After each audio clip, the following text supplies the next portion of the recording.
Jake Morrison crawled through the narrow metal tunnel with his toolbox in one hand and a flashlight in the other.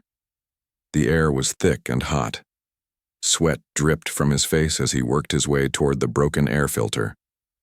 This was his life now, fixing things in dark, cramped spaces where nobody could see him. 3 years ago, he had been Captain Jake Morrison of Earth's Special Forces. Now he was just Jake the mechanic on Nexus Station. He liked it that way. Nobody asked questions about his scars. Nobody wanted to know where he came from. He fixed their machines, took his pay, and went back to his small room at the end of each day. The station was huge, floating in space near the trade world of Nexus Prime. Ships came and went every day, bringing aliens from all over the galaxy. Most of them ignored the human who fixed their broken equipment. That was fine with Jake. He had seen enough aliens for one lifetime. Jake reached the broken filter and started taking it apart. The metal was old and worn. He had the replacement parts in his toolbox. This job would take maybe an hour. Then he could go back to his workshop in the lower levels of the station. A loud bang echoed through the tunnel ahead of him. Then he heard a voice. Definitely female, definitely not human.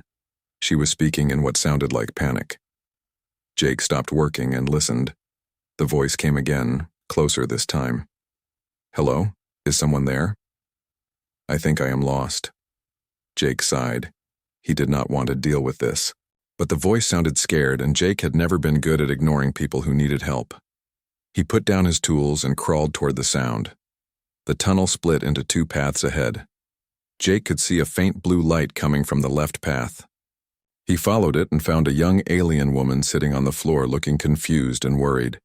She was tall and slim, with pale blue skin that seemed to glow softly in the dim light. Her hair was long and silver, and her eyes were a deep purple color. She wore expensive-looking clothes that were now dirty from crawling through the tunnel. Jake had never seen this type of alien before, but he could tell she was not used to being in places like this. "Are you hurt?" Jake asked, keeping his distance. The woman looked up at him with relief. "Oh, thank goodness. No, I am not hurt. But I cannot find my way back. I was exploring the station and I thought this tunnel would be a shortcut, but now I am completely lost." Jake studied her. She spoke perfect English, which was unusual. Most aliens on the station only knew enough human words to do business. Her accent was musical, almost like she was singing when she talked. "This tunnel leads to the maintenance areas," Jake said. "Visitors are not supposed to be here. How did you get past the security doors?" The woman looked embarrassed. "I may have told the guard I was conducting research on station systems. He gave me a temporary access code." She paused. "I know it was wrong, but I was curious about how everything works." Despite himself, Jake almost smiled. Most aliens thought human technology was primitive and not worth studying. This one seemed genuinely interested. "Well, you picked a bad day to explore," Jake said. "There was an accident in Section C this morning. Some of the emergency doors locked automatically. That is probably why you cannot get back the way you came." The woman's purple eyes widened. "Am I trapped?" "Not trapped. But the main path is blocked. I know another way out, but it goes through some pretty narrow spaces. Can you crawl?" She nodded quickly. "Yes, I can manage that. I really need to get back before—" She stopped herself from finishing the sentence. Jake wondered what she was about to say, but it was none of his business. "Follow me. Stay close and do exactly what I do. Some of these passages are dangerous if you take a wrong turn." They crawled through the tunnels for 20 minutes. Jake led the way, stopping often to make sure she was keeping up. She never complained, even when they had to squeeze through spaces barely wide enough for their bodies. "What is your name?" she asked during one of their rest stops. "Jake," he said simply.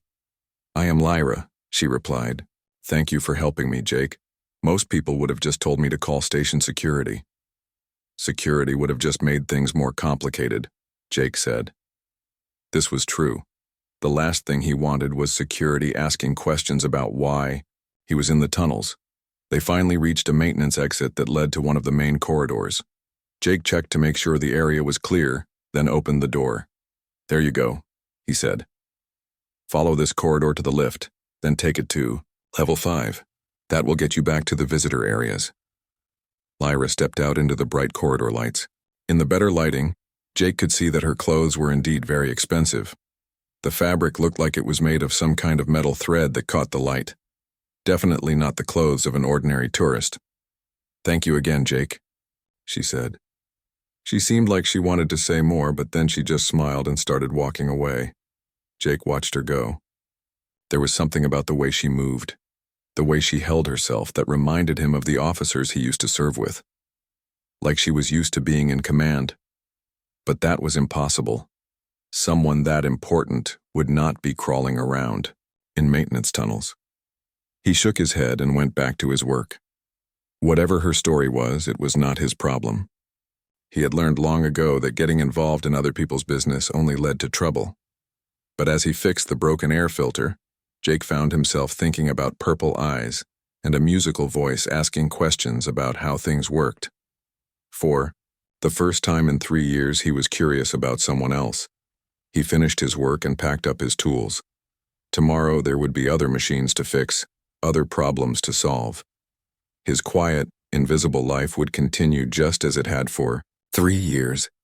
Jake had no idea that his life had just changed forever. 3 days passed before Jake saw Lyra again. He was working on a broken gravity generator in Section B when he heard that musical voice behind him. "Hello, Jake." He turned around, surprised.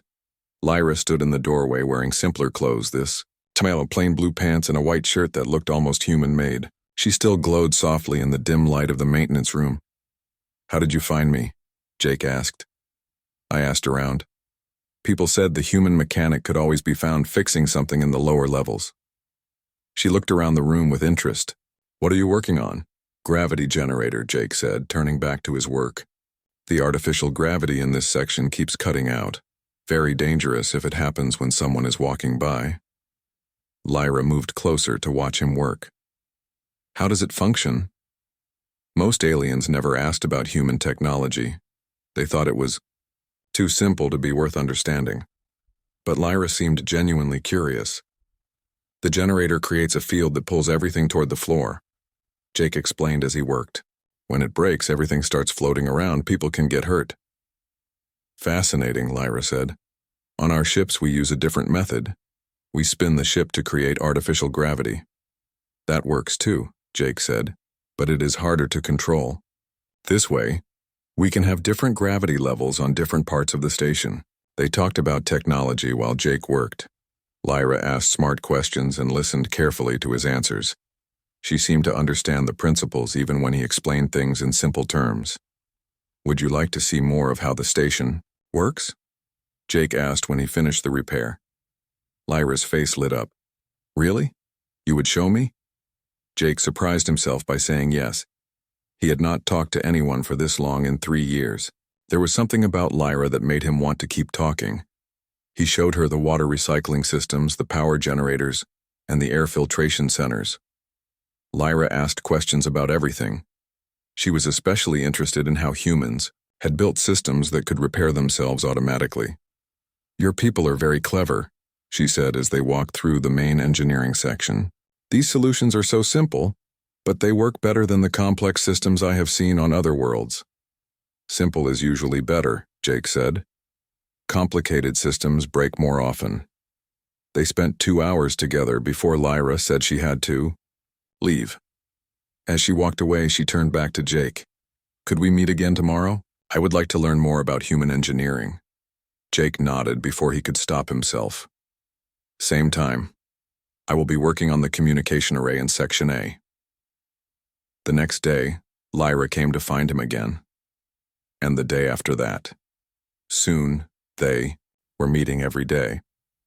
Sometimes Jake would show her more station systems. Other times they would just sit in the observation deck and talk. Jake learned that Lyra was staying on the station for cultural research. She was studying how different species lived and worked together. She asked many questions about human culture, but Jake was careful about his answers. He told her about human music, food, and art, but he avoided talking about Earth or his past. Lyra told him stories about her homeworld. She described cities that floated in the clouds and forests where the trees grew upside down. Her people, The Zephyrians valued knowledge and beauty above all else. They were artists and scientists, not warriors. "It sounds peaceful," Jake said, one evening as they watched ships come and go through the observation deck windows. "It is," Lyra said. "Sometimes too peaceful. I wanted to see more of the galaxy, to learn about other ways of living. That is why I came here." Jake noticed she never talked about her family or what she did back home, just like he avoided talking about his past. They both had secrets, but neither pushed the other for answers. Weeks turned into months. Jake found himself looking forward to their daily meetings. Lyra was intelligent and funny. She saw the galaxy with fresh eyes, finding wonder in things that Jake had learned to take for granted. One day, Lyra brought a small game board made of crystal and metal pieces. "This is called stellar chess," she said. "It is similar to your human chess, but with more dimensions." Jake was good at regular chess. Strategy games came naturally to someone with military training, but stellar chess was much more complex. Lyra beat him easily the first dozen times they played. "You are improving," she said after Jake managed to last more than 10 moves. "You think about the game differently than most people, more aggressively." Jake tried to play more defensively after that. He did not want Lyra to start asking questions about why he was so good at thinking like a soldier. "Where did you learn to play so well?" Jake asked her one evening. "My teacher showed me when I was young," Lyra said. "She said games like this teach you to think ahead, to see patterns that others miss." Again, Jake noticed that Lyra was vague about her background. Who was this teacher? What kind of education did Lyra have? Her knowledge of science and technology was very advanced for someone doing cultural research, but Jake did not push for answers. He had secrets too. One night, as they sat watching the stars, Lyra asked the question Jake had been dreading. "Jake, what happened to Earth?" Jake was quiet for a long time. Finally, he said, "Bad things, war. Most humans are gone now." "Were you there when it happened?" "I left before the worst of it," Jake lied. "I was lucky." Lyra reached over and touched his hand gently. Her skin was warm despite its pale blue color. "I am sorry. It must be hard being so far from home." "This is home now," Jake said. It was the truth, even if not the whole truth. They sat in comfortable silence, watching the ships move between the stars. Jake realized that for the first time since Earth fell, he felt something other than empty sadness. He felt hope. But hope was dangerous for someone like Jake. Hope meant caring about something, and caring about something meant having something to lose. Still, when Lyra asked if he wanted to meet the next day, Jake said yes. He always said yes. 3 months after their first meeting, Jake realized he was in love with an alien woman whose real name he probably did not even know. She was in love with a human mechanic who had never told her the truth about who he really was.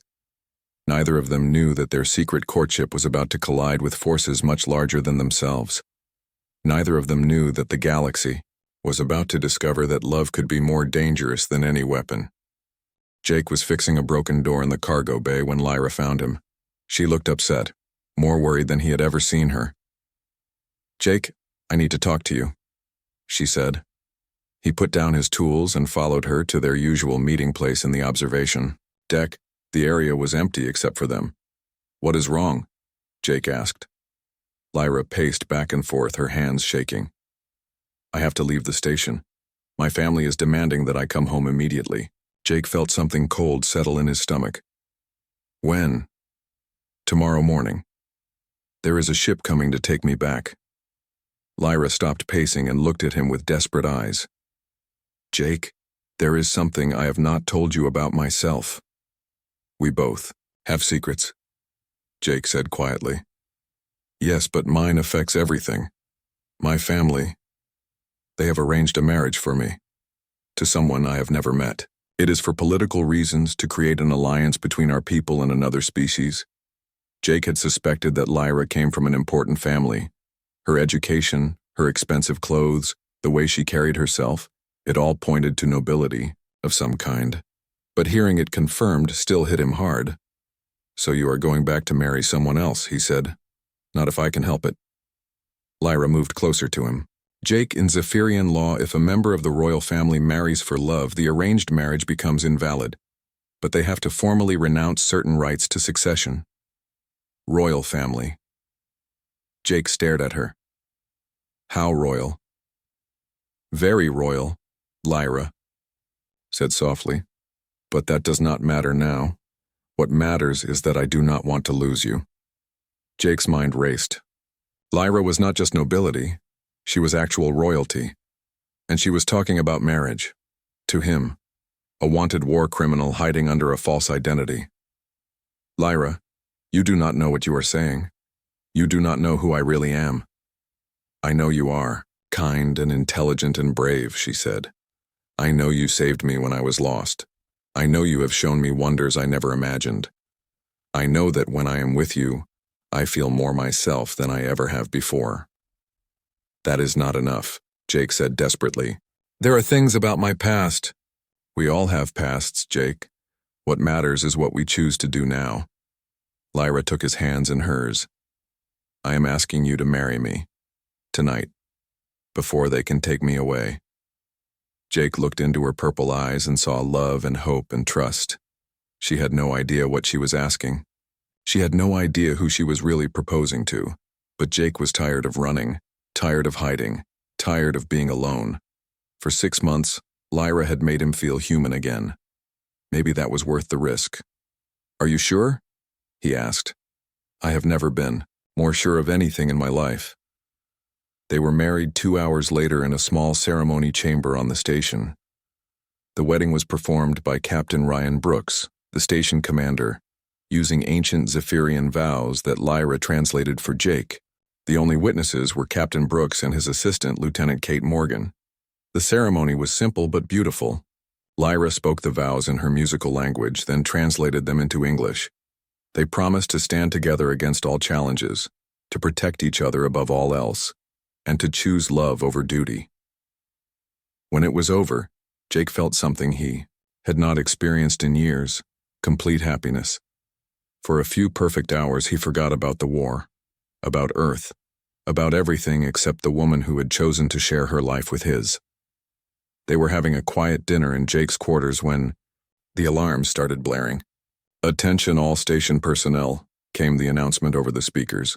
Security teams to Docking Bay 7 immediately. Repeat, security teams to Docking Bay 7. Jake and Lyra looked at each other with concern. Then Jake's door chimed. When he opened it, he found Captain Brooks standing there with 4 armed security guards. Jake Morrison, Captain Brooks said formally, you need to come with us. Now. What is this about? Jake asked, but he already knew. Somehow, his real identity had been discovered. Before Captain Brooks could answer, a group of tall aliens in elaborate armor came around the corner. They moved with military precision, and Jake could see advanced weapons on their belts. The leader, a female Zephyrian with silver markings on her blue skin, stepped forward. Princess Lyra, the leader said in accented English. We have come to escort you home.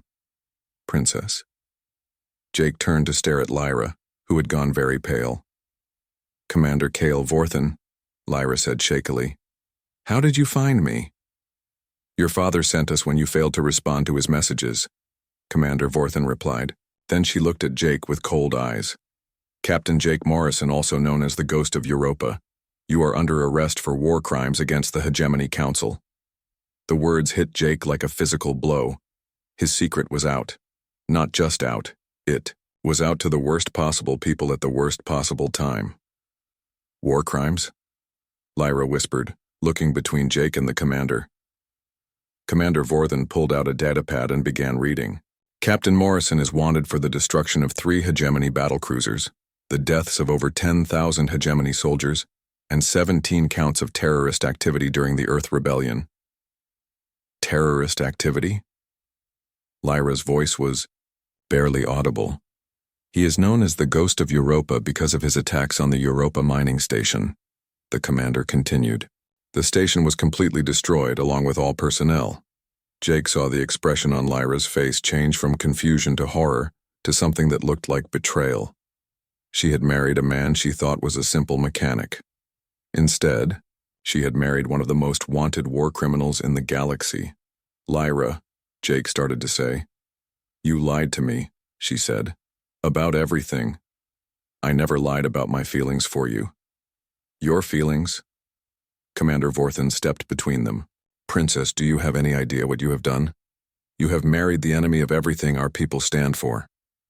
"Our people," Jake said bitterly. "Your people helped destroy my homeworld. Your people stood by while the hegemony committed genocide against humanity."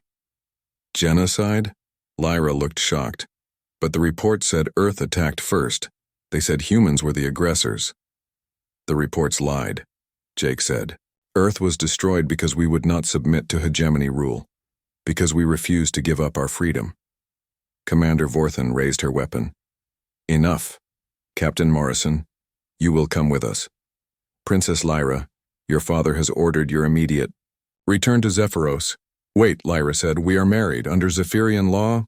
"Under Zephyrian law, marriages to enemies of the state are invalid," Commander Vorthen said coldly. "Emperor Veltar has already issued the annulment order." Jake felt the happiness of the last few hours crumble away.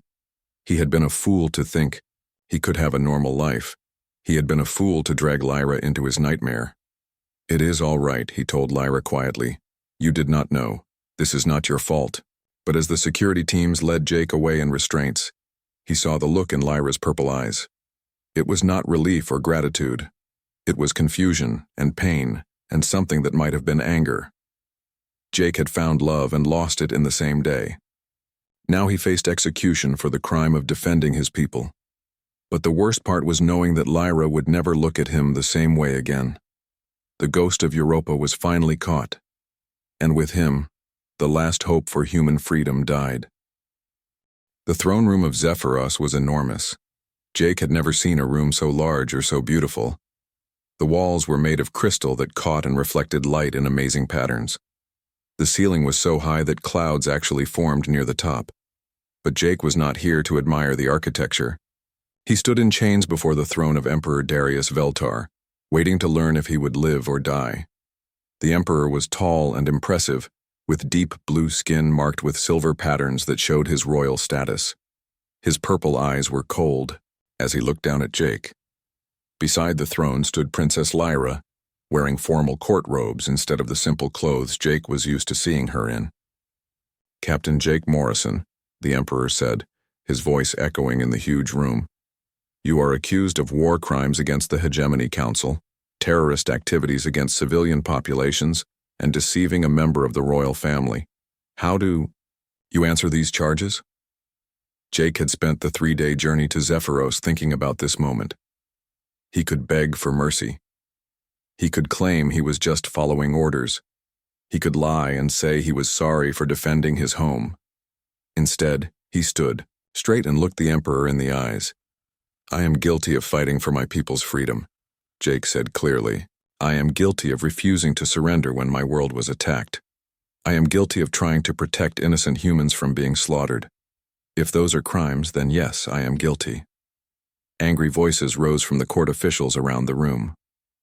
General Thane Corvus, the emperor's military advisor, stepped forward. "Your Honor, this terrorist shows no remorse for his actions. He destroyed 3 of our allies' ships and killed thousands of soldiers. He must be executed immediately as an example to other rebels." "The hegemony ships were attacking civilian evacuation vessels," Jake said loudly. "I stopped them from murdering families trying to escape." "Lies," General Corvus shouted. "The hegemony was enforcing lawful surrender terms. The hegemony was committing genocide," Jake replied. "Just like they plan to do to every free world in the galaxy." Emperor Veltar raised his hand for silence. "These are serious accusations, Captain Morrison. Do you have proof of this genocide?" "I have what I saw with my own eyes. Orbital bombardment of civilian cities, poison gas attacks on refugee camps, mass executions of prisoners. That is not law enforcement. That is extermination." Lyra spoke for the first time since the trial began. "Father, I request permission to investigate these claims." The emperor looked surprised. "Daughter, This man deceived you. Why do you wish to help him? Because if what he says is true, then we have been allies with murderers, Lyra said firmly. And if it is false, then the evidence will prove his guilt beyond question. General Corvus objected immediately. Your Honor, the princess has been corrupted by this terrorist's lies. She cannot be trusted to investigate objectively. I can think for myself, General, Lyra said coldly. Admiral Luna Veltar, the Emperor's sister, stepped forward from her place among the court officials. Brother, I support Princess Lyra's request. We should examine all evidence before making our decision. The evidence is clear, insisted Chancellor Nova Thane, General Corvus's political ally. This human is a terrorist and a liar. Every moment we delay executing him makes us look weak to the hegemony. And every moment we rush to judgment without examining the facts makes us look foolish, Admiral Luna replied. The Emperor considered this for a long moment. Very well. Princess Lyra, you have 3 days to investigate Captain Morrison's claims. Admiral Luna will assist you. General Corvus, you will prepare the case for execution. Chancellor Thane, you will prepare the case for exile. I will hear all evidence and make my decision. As the court session ended, Jake was taken to a holding cell in the palace. The cell was more comfortable than he had expected. It had a real bed, books to read, and a window that looked out over the capital city of Zephyros. 2 days passed before Lyra came to see him. She looked tired and troubled when the guards let her into his cell. I have been reading the classified files about Earth's destruction, she said without introduction. And, Jake asked, the official reports say that Earth attacked hegemony vessels without warning, but the communication logs tell a different story. Lyra sat down across from him. Earth requested independence from hegemony trade agreements. When the hegemony refused, Earth stopped selling them raw materials. The hegemony called this an act of war. That is not war, Jake said. That is business negotiation. The files also show that Earth had developed new jump drive technology that would have allowed other worlds to trade independently, without going through hegemony space. Lyra's purple eyes were sad. The hegemony could not allow that. It would have ended their control over galactic commerce. Jake felt a bitter satisfaction at finally hearing someone else speak the truth. So they destroyed us to protect their monopoly. It appears so. But Jake, the reports also show what you did during the war. The Europa Station attack killed 3,000 civilians, not just soldiers. Jake was quiet for a moment. This was the hardest part of his past to face. Europa was a mining station, he said finally. But it was also a processing center for prisoners of war. The hegemony was using human prisoners as slave labor to mine rare metals. I gave them 6 hours to evacuate all civilians and prisoners before I attacked. The reports say you gave no warning. The reports lie. I sent the warning on 17 different frequencies in 4 different languages. The hegemony chose not to evacuate the civilians. They wanted to use them as shields. Lyra stared at him. You mean they let their own people die to make you look like a terrorist? War makes monsters of everyone, Jake said sadly. The difference is that some of us feel bad about it afterward. Before Lyra could respond, alarms began blaring throughout the palace. A guard rushed to Jake's cell. Princess, you must come immediately. Long-range sensors have detected a massive hegemony fleet approaching Zephyrian space. Lyra went pale. How many ships? Over 200 vessels, including dreadnoughts. They will reach the outer system in 6 hours. Jake stood up quickly. They are not coming to negotiate. This is an invasion fleet. But we are allies, Lyra said in confusion. You were useful allies, Jake corrected. But now that I am here, they have an excuse to take direct control of your empire. They will claim you are harboring terrorists and demand regime change. The guard looked uncertain. Princess, should I inform the Emperor? Yes, immediately. Lyra turned back to Jake. If you are right about this, what do we do?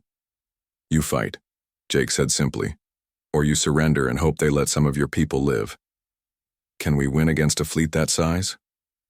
Jake looked out the window at the beautiful city below, knowing it might be in ruins by tomorrow. I do not know, But I know that sometimes fighting impossible odds is the only choice that lets you keep your soul. As they rushed from the cell, Jake realized that his trial was over. The real test was about to begin. Soon, Princess Lyra would have to choose between the comfortable lies her people had believed and the hard truth that freedom always came with a price. And Jake would have to decide if he was ready to be Earth's last warrior one more time. The hegemony fleet came out of hyperspace like a storm made of metal and fire. Jake watched from the palace command center as 200 enemy ships formed attack positions around Zephyros. The Zephyrian defense fleet looked tiny in comparison, only 60 ships against an overwhelming force. Emperor Veltar stood before the main display screen, his face grim. "Admiral Rex Mortain is requesting to speak with us," he announced. Jake felt ice in his veins at that name. Admiral Morton was the butcher who had personally ordered the destruction of Earth's cities, the man who had laughed while billions of humans died. The Emperor activated the communication link. Admiral Morton's scarred face appeared on the screen. He was an ugly man with small, cruel eyes and a mouth that seemed permanently twisted into a sneer. "Emperor Veltar," Mortain said in a mocking tone, "I am here to collect the terrorist Jake Morrison and restore order to your empire." "Zephyros is a sovereign world," the Emperor replied carefully. "We do not answer to the hegemony." Morton laughed. "Your sovereignty ended the moment you harbored our enemy. Surrender Morrison and submit to hegemony administration, or we will take what we want by force." "And if we refuse?" Emperor Veltar asked. "Then your cities will burn just like Earth's did. The choice is yours. Cooperation or extinction." The communication link ended. The command center was silent except for the hum of computers and the distant sound of ships launching from the military docks. General Corvus was the first to speak. "Your Honor, we must surrender. We cannot fight a fleet that size. If we surrender, we become slaves," Admiral Luna said firmly. "The hegemony will strip our worlds of resources and use our people as laborers." "At least our people will be alive," Chancellor Thane argued. Jake stepped forward. All eyes turned to him. "Emperor, may I speak?" The Emperor nodded slowly. "Admiral Mortain is lying," Jake said. "He did not come here just for me. The hegemony has been planning to conquer Zephyros for years. My presence here just gives them an excuse to attack now instead of later." "How can you be sure?" the Emperor asked. "Because that is what they did. To Earth. First, they demanded we hand over our terrorists, scientists who had developed new technology. When we refused, they said we were harboring enemies of galactic peace. Then they invaded." Jake looked around the room at the worried faces. "The hegemony does not negotiate. They take everything and leave nothing." Princess Lyra moved to stand beside Jake. "Father, I have reviewed all the classified files. Jake is right. The hegemony views any independent world as a threat to their control." Emperor Veltar was quiet for a long moment. Finally, he spoke. "Admiral Luna, prepare our fleet for battle. General Corvus, ready the planetary defenses." "Your Honor," General Corvus protested, "this is suicide." "No," the Emperor said quietly. "Surrender is suicide. At least this way we die free." Jake felt a surge of respect for the alien Emperor. It took courage to choose a hopeless fight over comfortable slavery. "Emperor, I request permission to help defend your world," Jake said. Everyone in the room stared at him in shock. "You want to fight for us?" Admiral Luna asked. "After we arrested you and put you on trial?" "I want to fight against the hegemony," Jake corrected. "It does not matter whose flag I fight under. What matters is stopping them from destroying another world." Emperor Veltar studied Jake carefully. "What can one man do against a fleet? I know their ships better than anyone alive. I know their tactics, their weaknesses, their standard formations. I spent 3 years learning how to hurt them." Jake paused. "But most importantly, I know how humans fight, and human tactics work. Against opponents who think they are invincible." "Explain," Admiral Luna said. "Hegemony strategy is based on overwhelming force and predictable enemy responses. They expect you to fight like civilized beings. Organized formations, coordinated attacks, logical retreats. Jake smiled grimly. Humans do not fight like civilized beings. We fight like desperate animals with nothing to lose. Princess Lyra stepped forward. Father, I want to help too. Absolutely not, the Emperor said immediately. I am not asking permission, Lyra replied. I am informing you of my decision. This is my world too, and I will not hide while others fight for it. The battle began 2 hours later. The hegemony fleet moved into standard attack formation, with the largest ships in the center and smaller vessels protecting the flanks. It was exactly what Jake had expected. He sat in the pilot seat of a modified Zephyrian fighter, with Princess Lyra as his co-pilot and navigator. Behind them flew 20 other small ships, each crewed by volunteers who had chosen to follow the human terrorist into battle. Remember, Jake said over the communication link to his small squadron, we are not trying to win a fair fight. We are trying to cause as much chaos as possible. Hit them hard, hit them fast, and get out before they can respond. Understood, Ghost Leader, came the reply from the other pilots. Ghost Leader. They had started calling him that after hearing about his reputation. Jake led his squadron in a wild, seemingly random attack pattern that made no sense to anyone watching. They dove between the huge hegemony ships, firing at engines and communication arrays before spinning away in unpredictable directions.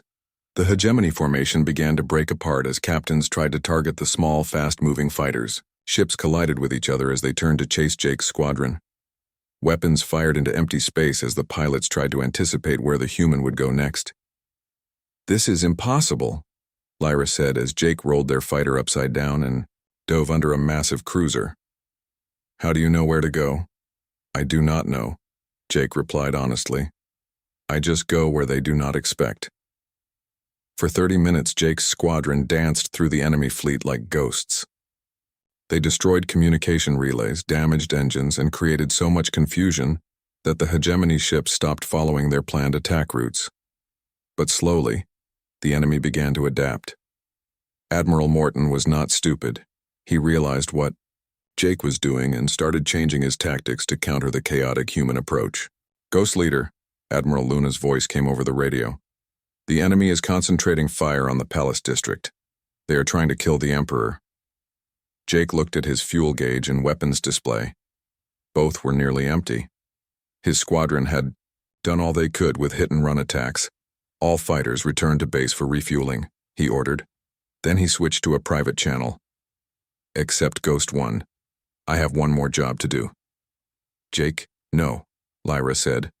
Whatever you are thinking, it is too dangerous.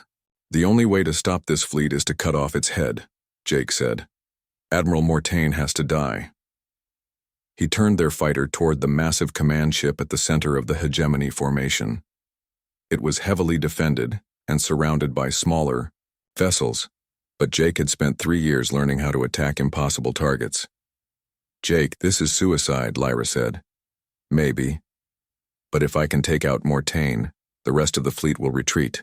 Hegemony commanders never fight without overwhelming advantages. Jake pushed their fighter to maximum speed, diving straight toward the command ship. Enemy weapons fired all around them, but Jake flew like a man possessed, dodging and weaving through the defensive fire. They reached the command ship's hull and Jake began his attack run on the bridge section. But as they approached the target, a massive explosion rocked their fighter. They had been hit by defensive fire. Engine 3 is gone, Lyra reported. We are losing power.